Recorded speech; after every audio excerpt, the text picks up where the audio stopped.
बिस्मिल्लाहिर्रहमानिर्रहीम अस्सलाम वालेकुम। City academy of learning Islamabad में खुशामदीद। काली.पी की हमारी वेबसाइट है और मैं हूं मोहम्मद ज़हुर रवान।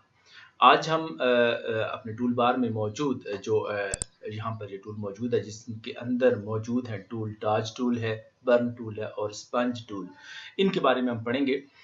डाज जैसा कि नाम से ज़ाहिर है किसी को चकमा देना, धोखा देना और इस तरह के मानों में आता है। तो जब हम इसे यूज़ करेंगे तो यहाँ पर भी हम कुछ इसी तरह का काम करेंगे इसकी मदद से। उसके बाद नीचे आप देखें तो बर्न टूल है। बर्न जैसा कि नाम से ज़ाहिर है कि किसी चीज़ को जला देना। जब कोई चीज़ थोड़ी-थोड़ी जली होती है तो उसकी शेप थोड़ी चेंज हो जाती है, उसकी शक्ल सूरत चेंज हो जाती है, ऐसे-ऐसे जैसे कोई चीज़ जली हुई हो। तो जब हम इसका इस्तेमाल करेंगे तो आपको ये फ़र्क वाज़े तौर पर महसूस होगा। उसके नीचे आप देखें तो स्पंज टूल है। स्पंज आपने देखा होगा एक एक ऐसा रूई-नुमा एक टुकड़ा होता है, एक छोटा-सा टुकड़ा जिसे फ़ोम कहते हैं आप। उसमें आपने देखा होगा कि छोटे-छोटे होल्स होते हैं और वो लिक्विड को जज़्ब करने की सलाहियत रखता है और फिर जब उसमें हम लिक्विड को जज़्ब कर लेते हैं तो फिर उसकी मदद से हम कोई चीज़ हमने टेबल साफ़ करना है या अपने चेहरे को साफ़ करना है या किसी भी चीज़ को हम उसकी मदद से साफ़ करते हैं। तो यहाँ पर भी कुछ ऐसा ही कांसेप्ट यूज़ किया गया है इसका। इसको नाम ये इस वज़ह से दिया गया है कि स्पंज टूल हम इसे कहते हैं, बर्न टूल और डाज टूल। अब सबसे पहले हम ऐसा करते हैं कि डाज टूल का इस्तेमाल करके देखते हैं। डाज टूल का इस्तेमाल करने से पहले हम ऐसा करते हैं कि यहाँ पर कोई पिक्चर ले आते हैं यहाँ पर जो हमारे पास मौजूद हो। ये मैं ले आता हूँ यहाँ पर। अब आप ये देखें ये हमारे सामने एक फ़ोटो मौजूद है तो हम इस पर डाज टूल अप्लाई करके देखते हैं। सबसे पहले डाज का टूल हम यूज़ करते हैं तो आप ये देखें कि डाज का टूल जैसे ही हम यूज़ करते हैं तो यहाँ पर ये कलर थोड़ा-थोड़ा ब्लैकी शेप है इसकी। तो अब हम जब डाज का टूल हम यूज़ करते हैं तो आप ये देखें कि इसका जो चेहरा है वो सफ़ेद होता जा रहा है।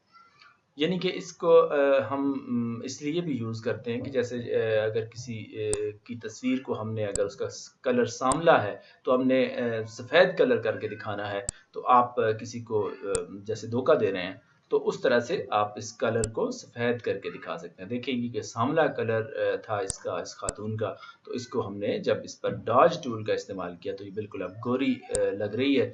तो इस तरह से हम इसका इस्तेमाल इसलिए करते हैं ताकि किसी को हम धोखा दे सकें।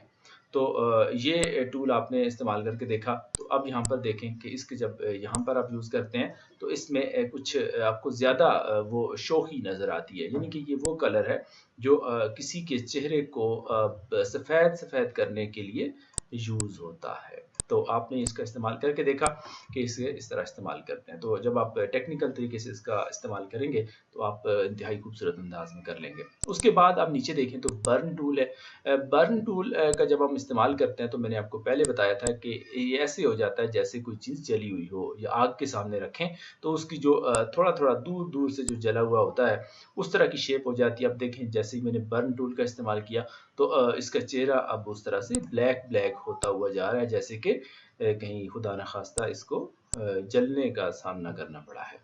तो आप ये देखें कि जैसे हम इसका इस्तेमाल करते हैं तो अब इसका जो चेहरा है वो उसी तरह का ब्लैक शेप हो गया है और काले रंग में और सांवला सा कलर इसका दिखाई दे रहा है। अब आप ये देख सकते हैं। तो इस तरह से हम इसका इस्तेमाल करते हैं। आपने 2 टूल इस्तेमाल करके देख लिए। आगे जो स्पंज टूल है इसका हम इस्तेमाल करके देखते हैं। स्पंज टूल में जैसे कि मैंने आपको पहले भी बताया था कि इसमें ऐसा होता है कि 2 चीज़ें हैं यहाँ पर। टॉप पर आप यहाँ पे देखेंगे डीसैचुरेटेड है और दूसरा है सैचुरेटेड। सैचुरेटेड का मतलब होता है जैसे गीलापन।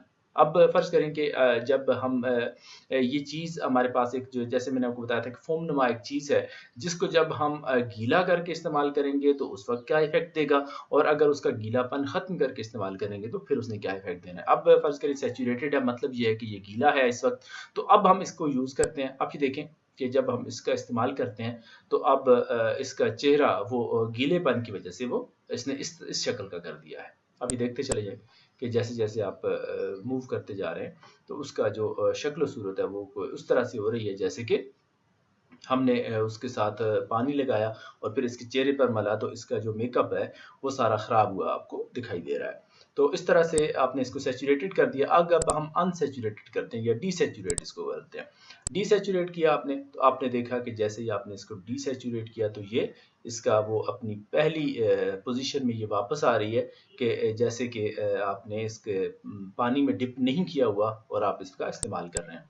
अब ये देखें कि इस पर मैं यूज़ करके देखता हूँ, तो आपने देखा कि इसका एक अपना एक इफ़ेक्ट यहाँ पर दिखाई दे रहा है कि इस पर भी मैंने इसके ड्रेस पर यूज़ किया तो इसके भी एक शोखापन आपको दिखाई दे रहा है। यहाँ पर भी आप देखें इसका इस्तेमाल होकर दिख रहा है। तो इस तरह से आप इसका इस्तेमाल करते हैं। तो अब आपने 3 टूल इस्तेमाल करके देखे हैं, जिसमें एक डॉज का टूल है।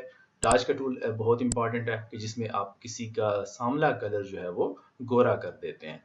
तो एक ये चीज़ है। फिर उसके बाद आपने बर्न टूल देखा कि जिसमें आपने बर्निंग इफेक्ट देना होता है, थोड़ा सा सांवला कलर आप करने जा रहे होते हैं। और स्मज टूल एक ऐसा टूल है जिसमें दो ऑप्शन यहाँ टॉप पर आपको मिलते हैं, एक डीसैचुरेट का है और एक सैचुरेट का है। जैसे कोई फोम वगैरह जो चीज़ होती है उसमें आप पानी उसमें डिप करके तो आप चेहरे पर मलें तो क्या इफेक्ट देगा, और अगर उसको पानी उसका निचोड़ कर तो पानी निकाल कर फिर आप उससे को चेहरे पर इफेक्ट डालें तो उसके क्या असरात पड़ेंगे।